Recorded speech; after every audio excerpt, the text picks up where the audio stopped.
Leader of the house بہت شکریہ جناب چیئرمین. میری گزارش یہ ہوگی کہ جو پارلیمانی لیڈر جناب علی ظفر صاحب نے جو بات کی ہے یہ ان کو دیکھ لیں, بات سننی ہے کہ نہیں سننی؟ نہیں وہ ان کا میں ایک منٹ آپ وہ جواب دے رہے ہیں, وہ چاہتے ہیں میں جواب دے رہا ہوں تو سنیں گے تو جواب دوں گا. وہ چاہتے ہیں کہ پہلے لیڈر آف دا ہاؤس میں اس کا جواب دینے لگا ہوں جی, میں اس کا جواب دے رہے ہیں.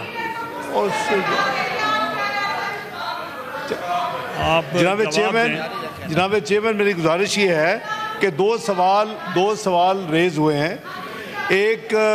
ایک جناب محترم علی ظفر صاحب نے فرمایا کہ پورے ہاؤس کو کمیٹی میں کنورٹ کریں. میرا خیال ہے کہ with all due respect house میں تو سب بولیں گے اور بولنا چاہیے, آج بھی بولیں کل بھی بولیں. ایک ویلیو ایڈیشن آپ سٹینڈنگ کمیٹی کس لیے بناتے ہیں؟ تاکہ اس میں بڑی فوکس قسم کی, اور اس میں بھی کوئی ساتھی جانا چاہے apart from members as a special committee جا سکتا ہے.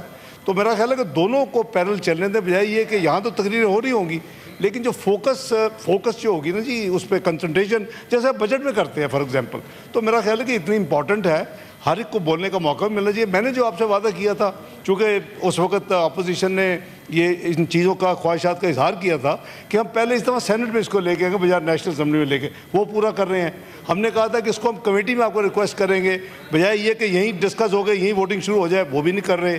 تیسرا میں نے گزارش یہ کی تھی کہ جہاں تک لیڈر آف دی اپوزیشن کا, اس وقت بھی ساتھی نے بھائی نے یہ بات کی تھی, میں نے کہا آپ اس وقت ایکٹنگ پریزیڈنٹ تھے, یہ لاسٹ ویک کی بات ہے, میں نے کہا تھا کہ چیئرمین کا پروگریٹو ہے, یہ پہلی دفعہ لیڈر آف دی اپوزیشن کی کوئی نامینیشن نہیں ہو رہی اور ایک پروسیس ہے under the rules of business, آپ کے ہاتھ میں ہے, آپ اس پروسیس کو مکمل کریں. ہمیشہ چیمبر میں ہوتا ہے, یہاں تقریروں سے تو نہیں ہونا, تو آپ اس کو